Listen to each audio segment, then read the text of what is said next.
for tuning in. It's Take Two with Jerry and Debbie, along with Debbie Georgiani. I am Jerry Usher. We have I think a real blessing for you today. Jesus taught his apostles really only one prayer in any formal sense. I'm sure they all spent a lot of time praying, but the prayer Jesus taught his apostles was the Lord's Prayer, the Our Father, give us this day our daily bread. And that can have many meanings. We can see the Eucharist in that, but it's also a petition to our Heavenly Father to provide for what our bodies need, the food, the nutrition, the sustenance to make it through each day. And Debbie, that's what we're going to talk about today, growing our daily bread. We're going to have two gentlemen join us here who are involved very, very much and for a long time in agriculture. And we're going to look at some intriguing things and how food is so much a part of our daily lives and how there are people working very hard to provide food for the entire world, really. And then the connection to the Eucharist and our faith and how that all just ties in. So I'm looking very forward to it.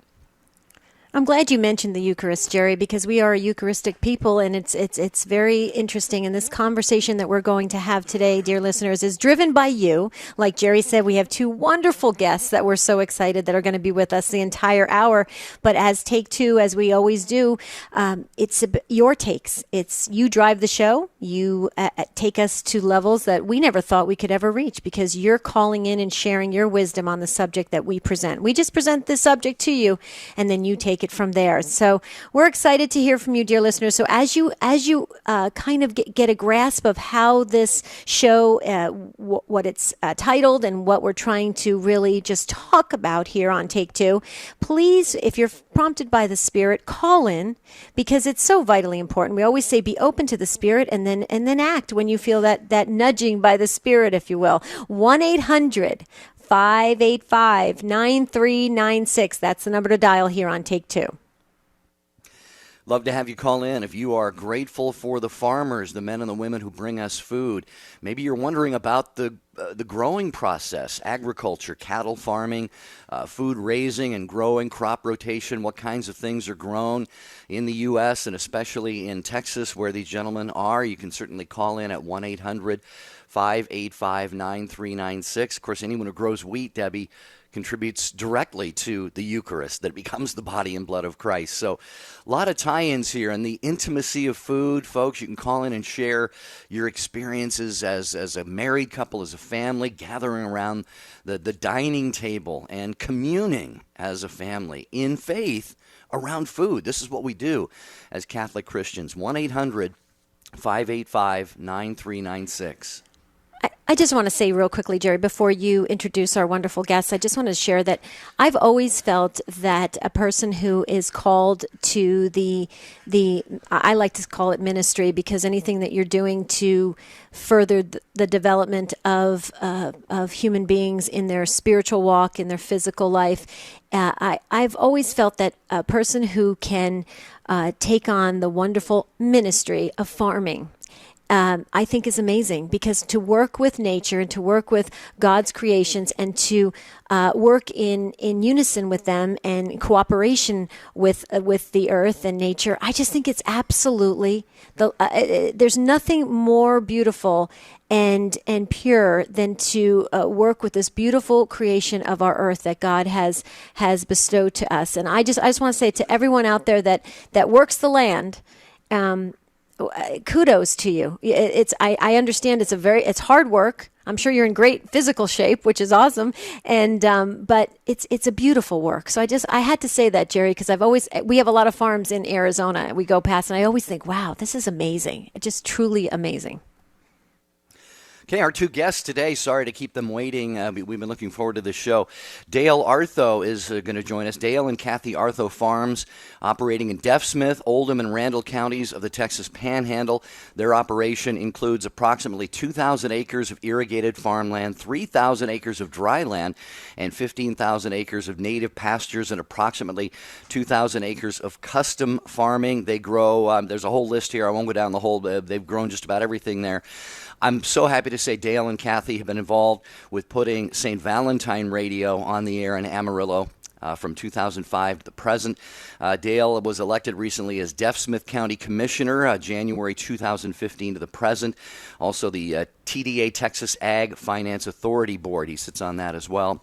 And Wayne Cleveland, who is a convert to Catholicism, he serves as the executive director for the Texas Grain Sorghum Producers. Wayne's responsible for the daily operations of the activities of the board and the association. And there's so much that I could say about Wayne as well. But guys, we want to get you in here. Sorry, you probably thought we were never going to get to you. How are you? Dale, how are you doing? I'm doing well. Thank you. Thanks for this opportunity to speak with your listeners today. I find it quite intriguing that we get the opportunity to talk about food production. Amen. And Wayne, thank you as well for your involvement. Thanks for making time to be on the show today. I know you're got to be missing your wife, but she's having a great experience, I understand, as well. She is, and thank you so much for this great opportunity. Of course, I am a convert from Southern Baptist and have a lot to share regarding my conversion route, as well as how that fits with what we do today. But today's a great day because your programs, the Radio Replies and Catholic Answers, had an incredible amount to do with my conversion. Also today, my wife's in Poland with the World Youth Day, so this is a pretty good day for me so far. Wayne, I have to ask you, has she been giving you updates on what's happening over there and what it's like and what her experience has been? I think today she's in awe. They actually got to see the Pope, and of course, being with 10 kids and getting to witness with them and pray with them, and they're at Stations of the Cross tonight. I think it's really overwhelming for her. She's been a Catholic all her life. I call her a cradle Catholic, which I find nothing wrong with that. But she says it's an amazing experience to be in the Spirit of the Lord with so many people, in particular so many Catholics. And I think It's just a great experience for her, and we're very fortunate she was able to do that, and we're very fortunate to have the faith that we do that allows that. Well, and as we've said in the introduction to the show, gentlemen, there is so much connection between our faith and food and meals and, of course, the Eucharist. That's what we're talking about today. Growing our daily bread. If you are involved in working the land, we'd love to hear from you. Texas, North Dakota, any of the areas where you too, like Dale and Wayne, are involved in helping to provide food for the world, for us to eat. 1-800-585-9396. And, I guess that's where I'd like to start, gentlemen, is just the intimacy of food and its importance just in our lives, just how we can sometimes, I think, we take it for granted that there's going to be food and always going to be plentiful and all of this, and yet it really, if we back up a few steps, there you guys are and your colleagues. We have to appreciate the work that goes into this. So if either of you would like to share on just on that point. Well, I'll start, and I think it's throughout the Bible that farmers are truly blessed by God.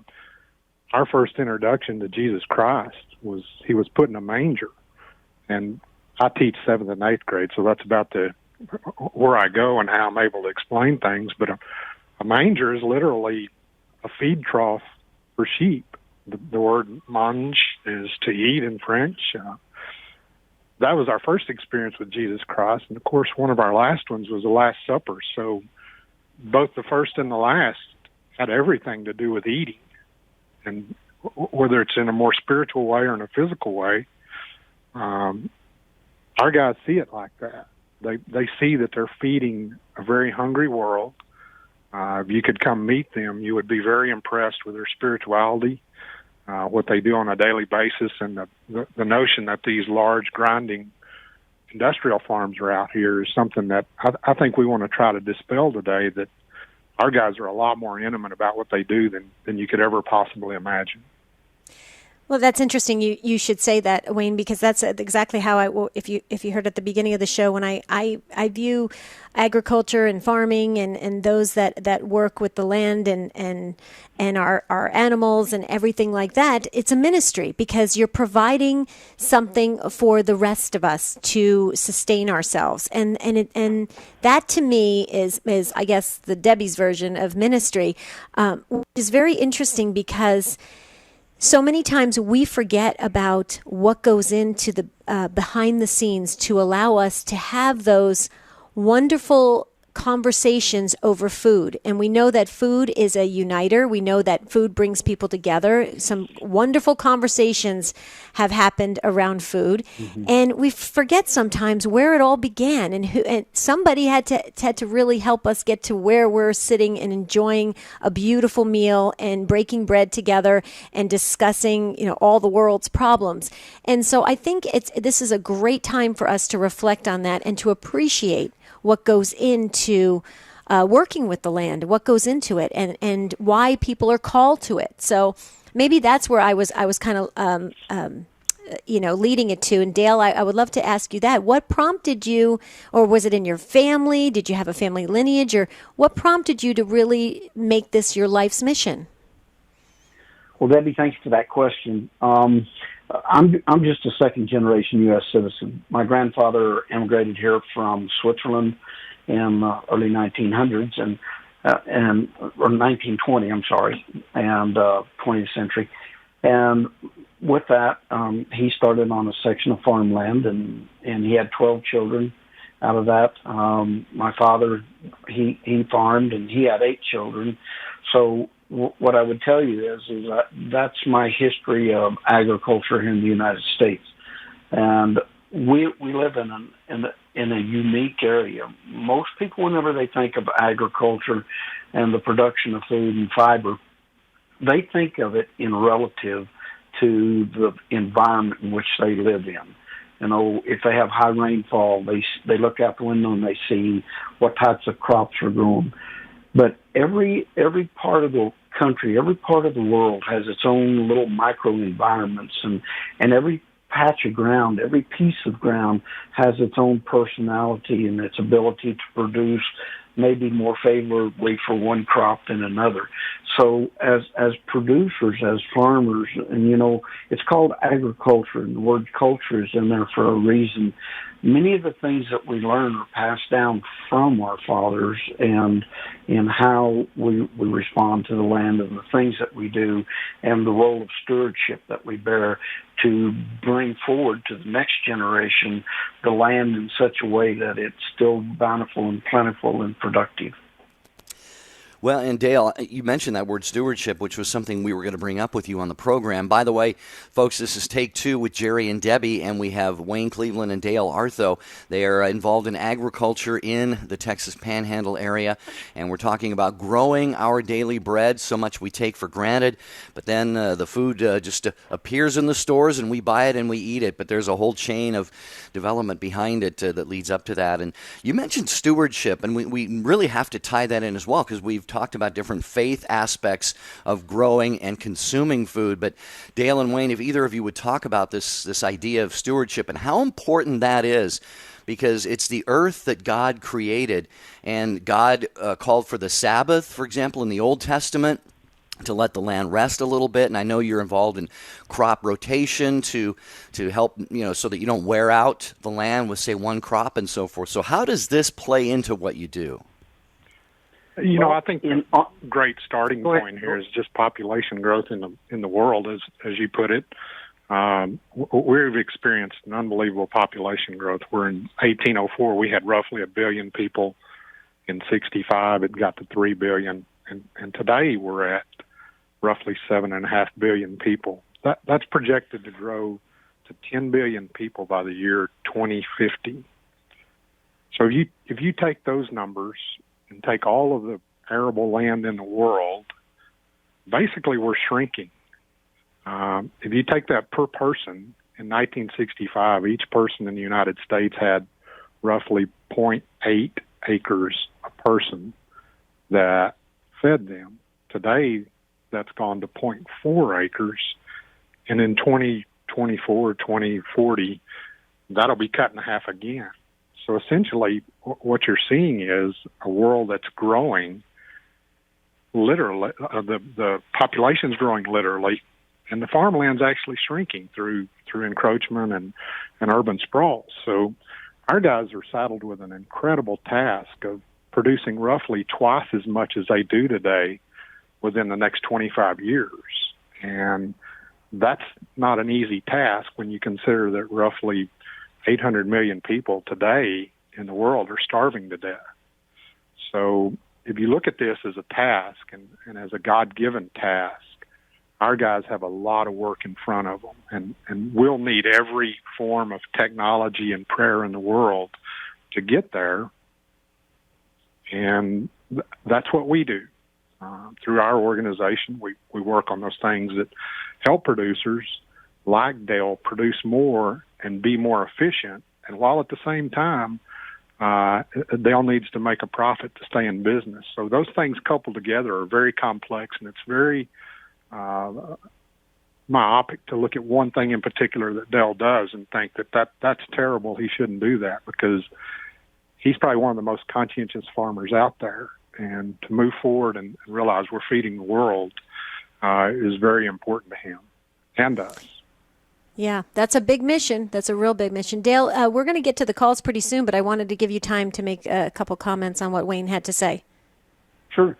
We do utilize technology.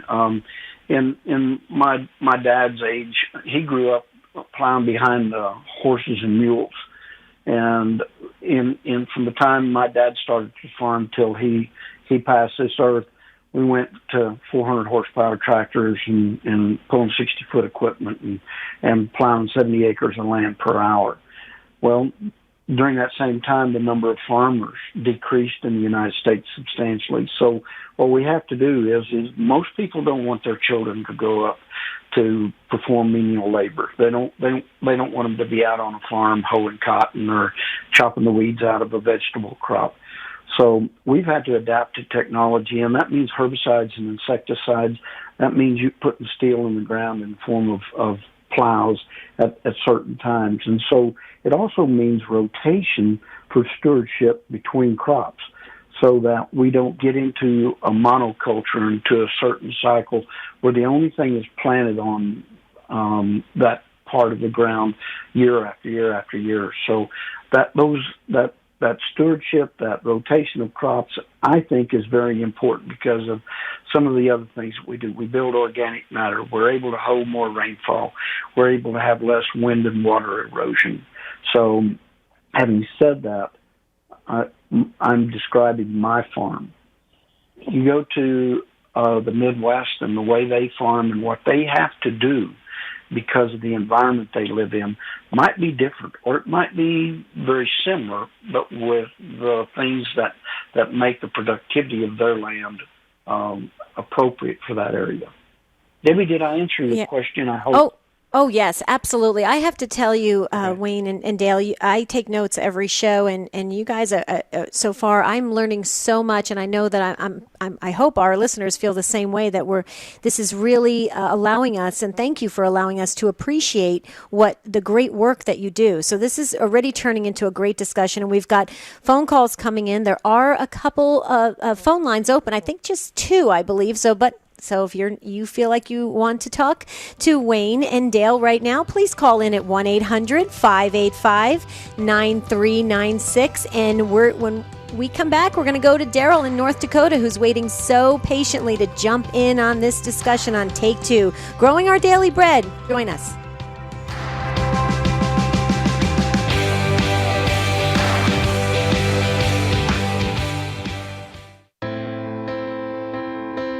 You are Peter, and on this rock I will build my church. The papacy is about more than the person in office, more than the outfit, hat, Pope mobile. It's about more than the beautiful buildings of the Vatican. And as awesome and as important as all that is, the papacy, at the end of the day, is about Jesus Christ, who left us with an organized religion because he preferred that to disorganized religion. It's about Jesus, who founded a church before we had a book, because he wanted his people to live, breathe, worship, and work as one body. It's hard to describe how amazing it is for Catholics to gather, as they always have, around the Rock of Peter to celebrate faith in Jesus Christ. This is Chris Stefanik. Complete coverage of World Youth Day 2016 from Krakow continues all this week, only on EWTN, the Global Catholic Network.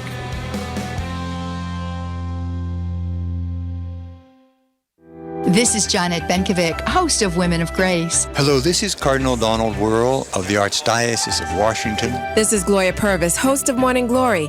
Thanks for listening to the EWTN Global Catholic Radio Network.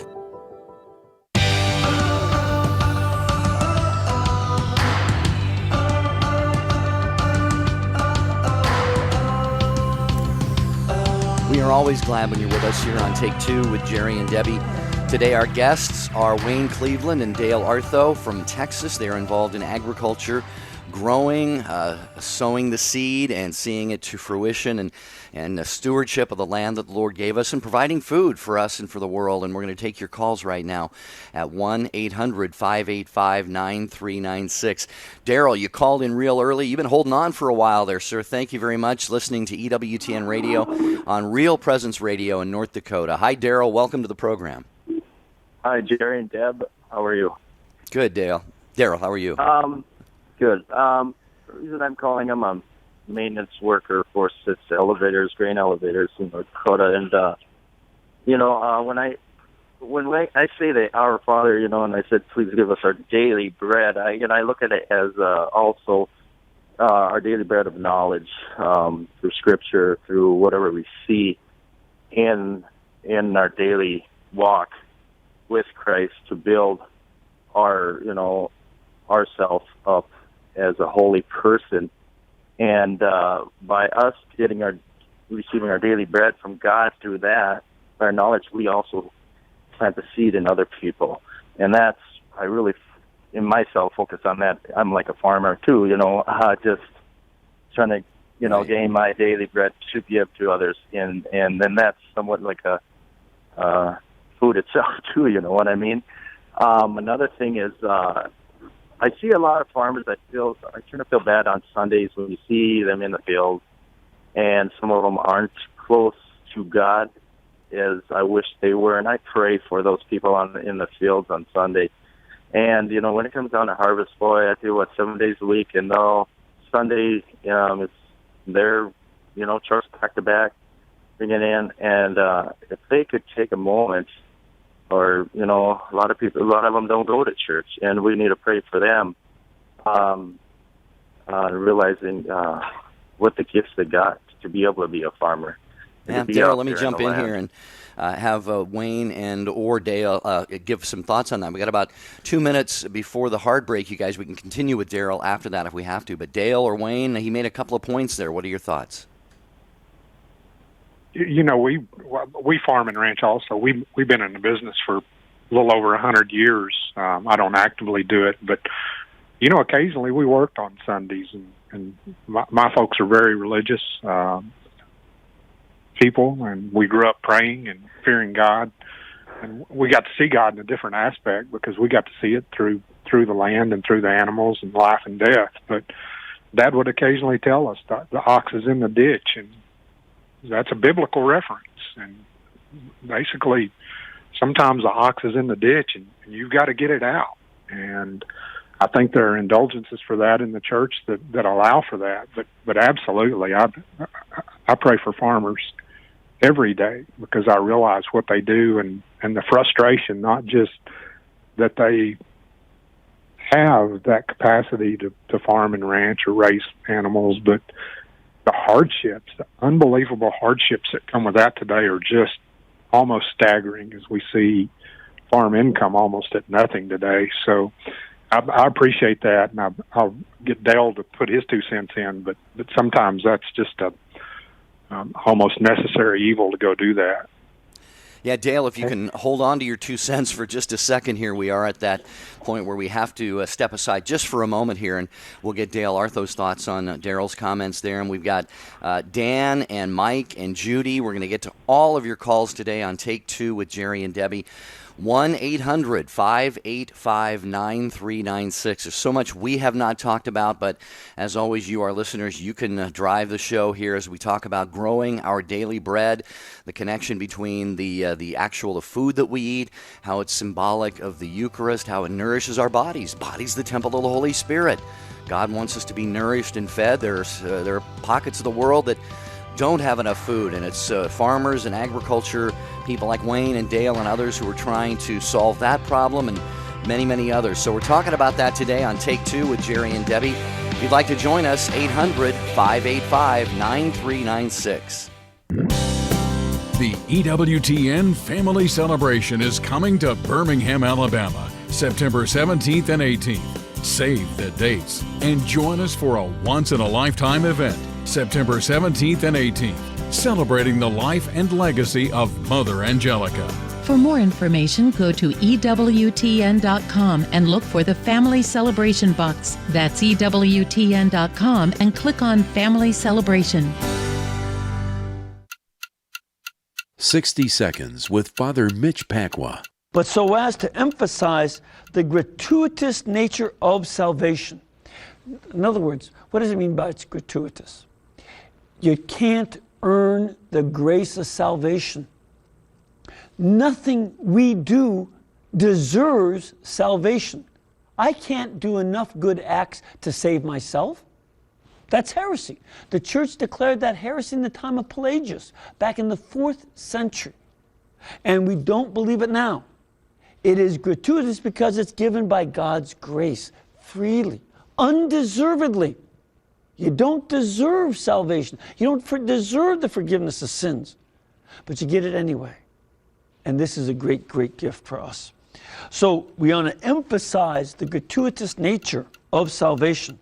The people you know and trust are on EWTN. The EWTN Book of the Month for July is Mother Angelica's Answers, Not Promises. Mother's straightforward solutions to life's puzzling problems are written in this practical, humorous, and common-sense collection that will help you with your struggles and draw you closer to God. It's available through the EWTN Religious Catalog web store, EWTNRC.com, 24 hours a day, 7 days a week, or call 1-800-854-6316.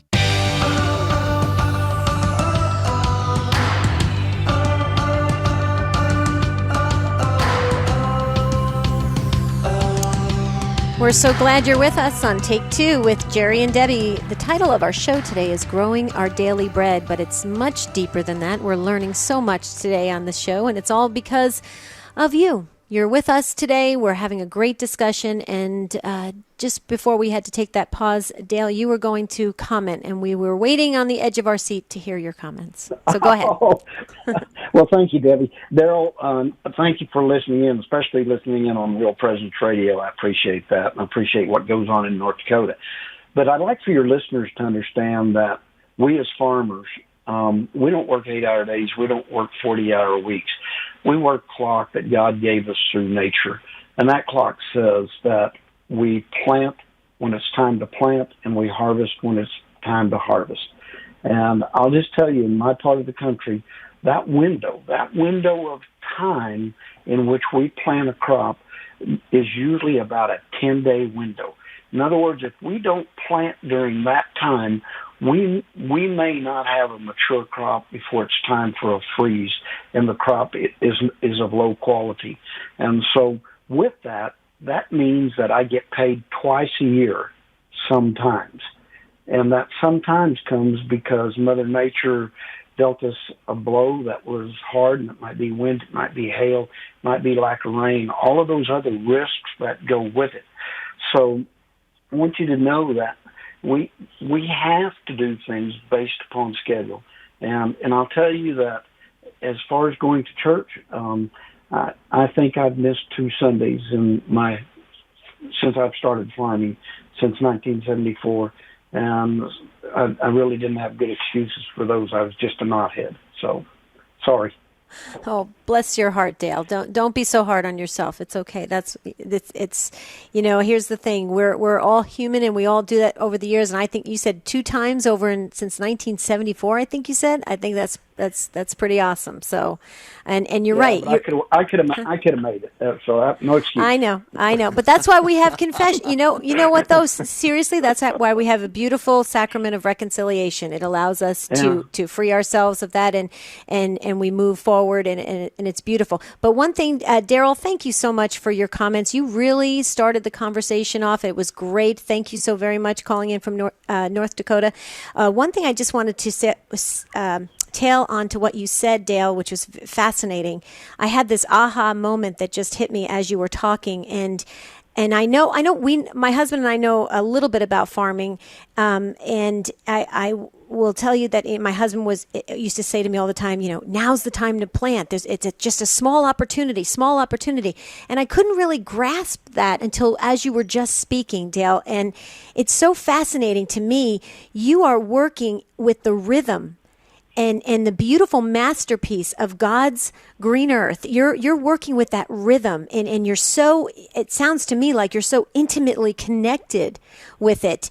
And that's an art. I don't even know if that's the right word, if it's better than an art. It really, I believe, is what God would like us all to do with his creation, to work with it, to cooperate with it instead of against it. And it sounds like in your work, in your mission, that's exactly what you have to do. And you've learned to do that so well. So I just have to say that. I had an aha moment. And when I do, I need to share it. Otherwise, I'm 50 years old and I forget it. Way to go, Debbie. Well, I would say that what we do is an art, but we do utilize science as much as we can because we do understand the physiology and the things that make a plant grow. And those things were instilled in those plants by God through the genetic code, through if you want to do it through Darwinian nature, whatever fits your model of science. But we have studied plants ever since man has been around. And without that food, we would have never progressed to where we are. And so that it is an art, Debbie, and I thank you for that observation. All right, we're going to go back to the phone calls. Lines are busy here as we talk about growing our daily bread. Daryl, thanks again for your call. Thank you all for your patience. Mike is next, driving through Missouri. Hi, Mike. Welcome to Take Two with Jerry and Debbie. How are you, Mike? Well, good afternoon, Jerry and Debbie and Wayne and Dell. Good afternoon. I have a little bit to do with the agricultural. I'm a truck driver, but I deliver their agricultural chemicals. And I go out in the fields with the flatbed and chemicals and take them the chemicals for spraying and anhydrous and lime for the calcium. And I got a lot of respect, and people don't realize what these families and these gentlemen go through with the weather and the bugs and the fungus and having to replant real quick and hope, everything goes well. It's just amazing. I got so much respect for them. Dale or Wayne? Well, I think that like should be everybody. That one. The amount of balls that are in the air at any given time by a producer is unbelievable, and just the risk that these guys will take. And some of our guys are average-sized growers, which in Texas means 563 acres, and some of them are farming 50 sections of land. That's 640 acres is one section. So you can see the incredible risk. And that's, if I could encourage the grower, the listeners to do one thing, it's when you pray for farmers. Pray for the hands that not only prepare the food, but for the hands that produce the food. That's so critical because now is when they need those prayers and they need to feel that. And we could get folks to understand that, understand the significance of what these guys do. I think it'll be a lot better world. And Dale, we're going to give you a chance because you guys are sharing one microphone, so you're fighting over that, but that's good. I like that. Go ahead. Sorry. No, I'm teasing. We're teasing. Go ahead. I want to thank Mike because he made me realize that there's a supply chain out there, and Daryl, who is from North Dakota at the elevator, most of us don't think about the logistics of what it takes to produce food. Yeah, I'm down here. I'm the guy that's planting the crop and harvesting the crop, but this supply chain of bringing fertilizers in that we need, and the herbicides and the chemistry that we need, and the technology through the universities, and that storability at the elevator.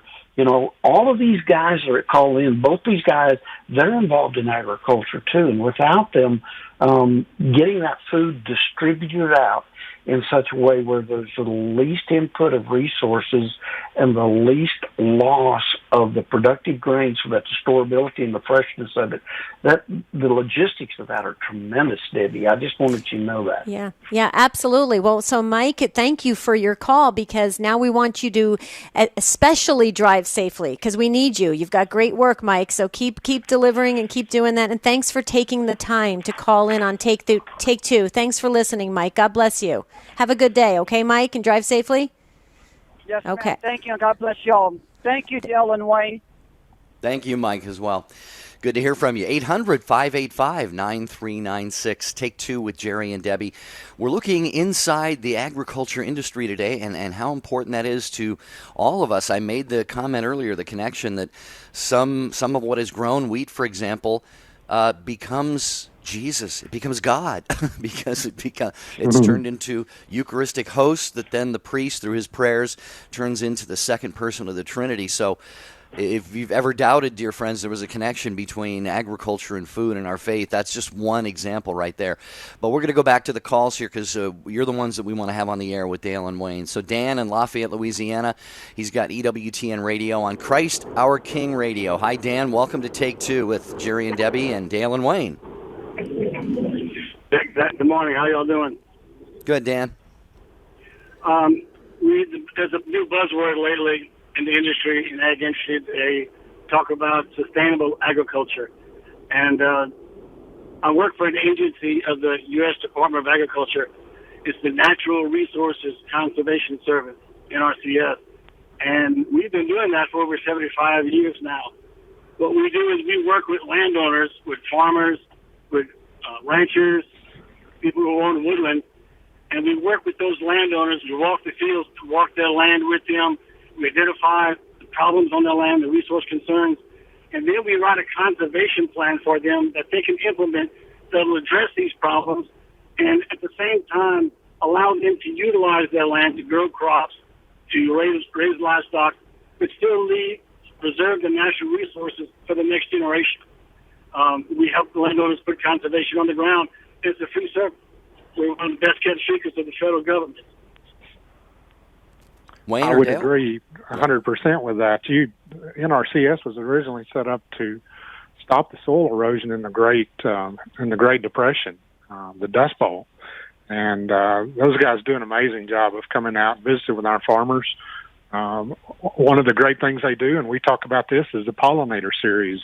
Our guys are as concerned about pollinators as anybody because they need those pollinators to pollinate crops, and the NRCS rides herd on that, and inside of USDA, just alone this year, they'll provide almost $500,000 in funding just for those programs, as well as another $4 million to plant pollinators for the bees and the monarch butterflies. So, absolutely, the NRCS is an incredible arm of what growers do and a great cooperator. Dale, would you like to weigh in on that? Sure. Dan, as you well know, NRCS, you guys are more than a federal agency. You're our partners. And that gives us an incredible outreach for resources because even though my name may be on the ownership of this land, I'm just here in a short period of time, and our goal in terms of stewardship and sustainability is to utilize it to the best degree possible, but to utilize the least number of resources. And I'll just interject that if I use more resources than I should, more fertility, I overspend, it probably means that I'm not going to survive in the economic times that we have.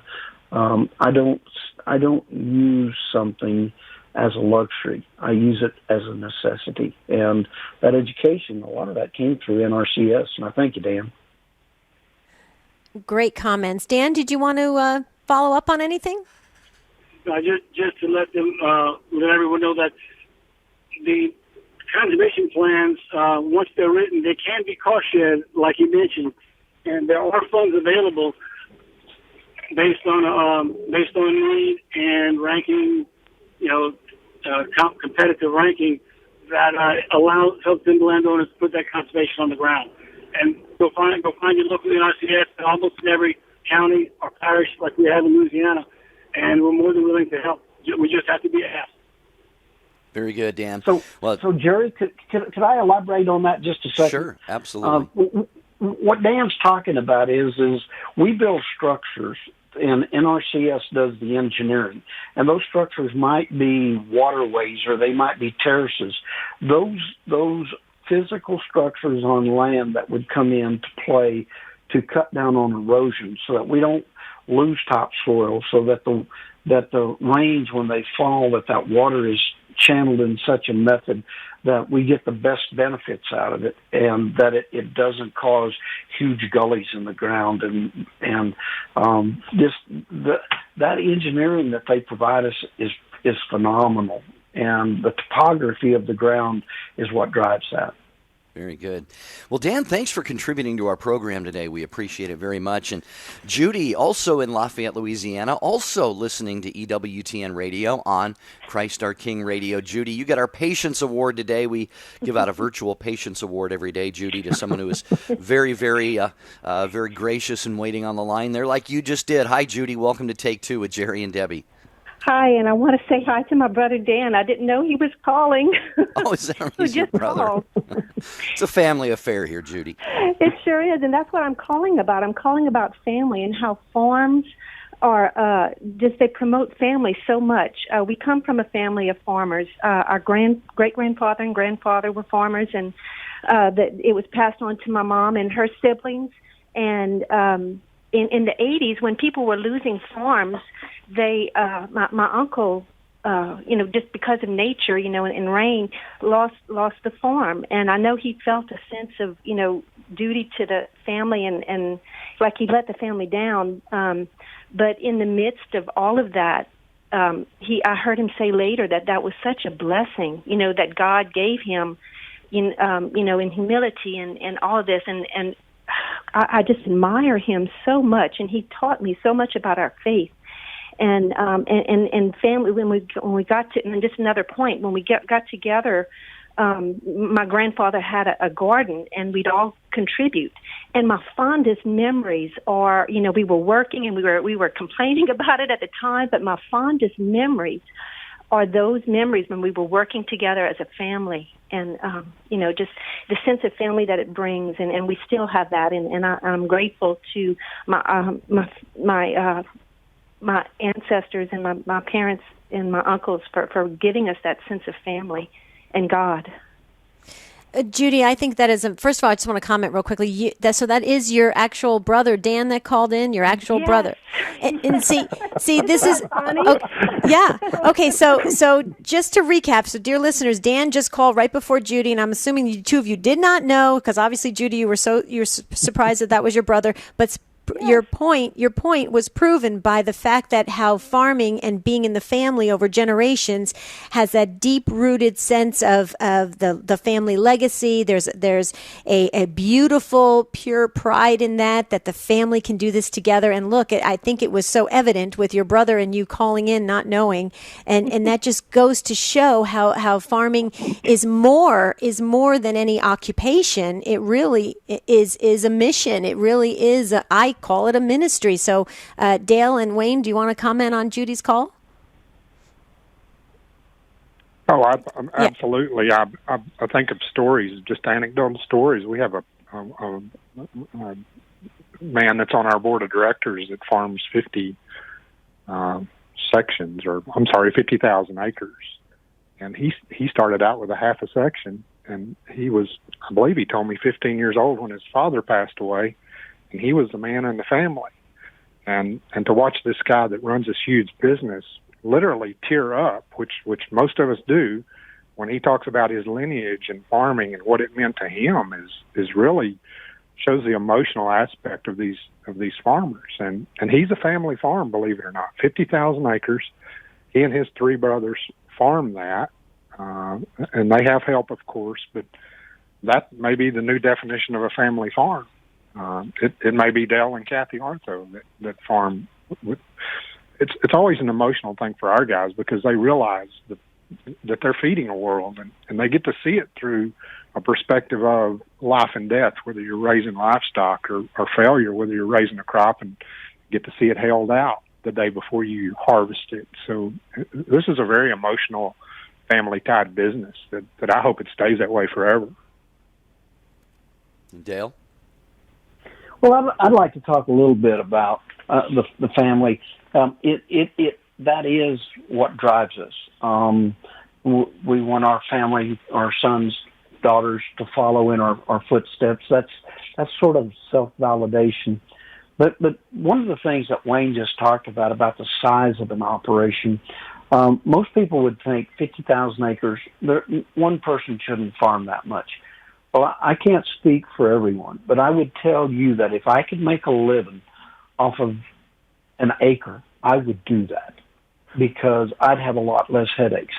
But the economics that drive us to become larger and larger family farms that are incorporated, so you can call them corporate farms if you choose, but the economics that drive that is when I first started farming, I could buy a top-of-the-line tractor for $4,000. I bought a new tractor last year, and it was $296,000. And this is just kind of that mid-range tractor that I need. There are tractors that if I had the larger horsepower, I could easily spend $500,000 just for the tractor. We're not even talking about the hundreds of thousands of dollars that it takes to buy the equipment to go behind it, or the harvest machine to buy a new combine that costs $500,000. So combines that at one time cost $12,000, they're $500,000 now. Our profitability margins are very narrow. So we have two choices. Either we can remain small and gravitate more towards high-value crops, or we try to expand our operation and economically then can afford to buy those pieces of machinery that are driven by input costs. Judy, anything else you want to toss in here in our last couple minutes? Yes. And in my nervousness, I only told half of the story. My mom and her brothers helped out my uncle. They helped buy back the farm, and he later, was able to pay them all back. But again, that's that family pulling together and coming together, and to also to say what the gentleman that just spoke. How the price of the tractors, have increased so much, but the price that the farmers get per barrel has not increased, hardly at all. To my knowledge, they're paying more for the equipment and what they need, but the price they're getting per barrel for grain is not much, not much more than it was, 20, 30 years ago. And correct me if I'm wrong. Right. No, you're correct. Well, and Judy, we just want to say something. I really mean this. Your brother Dan got in before you on the show, but please feel free to call him and let him know that you got the Patience Award. Okay, so I think that's I think that's pretty good. Dan waited patiently too. Maybe we'll split it between them today. Judy, we'd love to meet we did meet your family, but we'd love to. Your family sounds like a lot of fun, and that is awesome. So God bless you. Thank you for your beautiful call today, and please keep listening to Take Two and pray for us as we pray for you. Okay, Judy? Sure will. Thank you, Judy. Bye-bye. Well, Dale and Wayne, we're down to really about our last 3 minutes or so here. So, all right, here you go. 90 seconds for each of you. What would you like, if you could impart one really kind of a nugget of insider wisdom for people about what it is that you do and how we benefit from it, what would that be? What would you want to leave people with? Well, this is Wayne, and I go back to my conversion that converting to Catholicism is no different than what we want people to do with agriculture. Is don't rely on what you hear. Go look and see and ask and dig. I continually go back to Matthew 16, that whole chapter. There was a radio ad earlier that alluded to it that formed the church, and also if you dig back through there, it actually talks about the disciples forgetting to bring bread. So that verse, if I could just extol one thing on people, it would be to go read that verse and read it closely and monitor it and put that into your life and put that into a farmer's life, because These things are symbiotic. They go by each other. Religion and farming literally are side by side in my viewpoint, and I think Dale's an excellent example of how that happens. Well said. Beautiful. Dale, go ahead. Take it away. Well, I agree that information sources are very important. And just as we as Catholics have to try to take the information of the truth back to our Protestant brothers and sisters or to our atheist friends, we struggle with that because of a mindset of where they get their information. So if you want to know about production agriculture and the things that we really do and why we do them, and that we cause no harm, that we are sustainable, and that we're not here to have an argument about the difference between organic or non-organic or GMO or conventional. That's not the point. The point is, go to a source of information that you can learn and trust.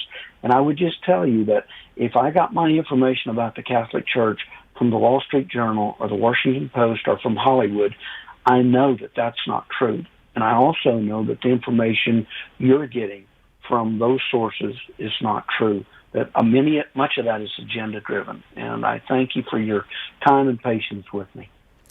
Well, guys, you opened up our eyes and our minds and our hearts, and that's what Take Two is all about. We want to walk away from an hour of being together and be a little bit closer to God, a better understanding about ourselves and the world around us, and you guys did that beautifully. We like to put our wonderful guests on the spot and ask you if you'd come visit us again, and I have to tell you, I would just listen. Do I call it an accent? Your Texas accents, I could listen to all day long, just to let you know. So will you come back and visit us again on Take Two? Will you come back? The question is, will you have us back? Oh, yeah. I would. Absolutely. Go ahead, Jerry. Debbie doesn't ask publicly for the world to hear unless she means it. So, absolutely. Anyway. Absolutely. Thank you for such a compliment. Well, thank you guys, Wayne Cleveland and Dale Artho. And Wayne, congratulations. I'm sure it's been a while since your conversion, but thanks be to God that he brought you home to the fullness of the Catholic Church. And Dale, again, I just want to close with a huge thanks to you and Kathy and Sister Miriam, right? Sister Miriam, yes. Yep. For St. Valentine Radio, and a plug here, folks, support your local Catholic radio station. I've hosted pledge drives for them, and Debbie and I do around the country still, so make sure you're a supporter of your local Catholic radio station. Thanks, guys. The Summer Olympics are about to start, and I have come up with a topic for Monday, Debbie, I hope will be of interest to our listeners. I've titled it, The Demise of the Olympic Games. They're not what they used to be. There are a lot of scandals, and you've got, folks, you got to tune in on Monday for our show about the Summer Olympics. We want your takes on this. Do you watch them? Do you feel that do you get patriotic? It used to be all amateurs, now it's professionals. So many things we're going to talk about on Monday. Oh, you piqued my interest on that, Jerry. I can't wait. And dear listeners, stay tuned in to EWTN Radio all day long. We have programs planned just for you. But Jerry and I, we want to wish you a beautiful and blessed day. We'll see you real soon.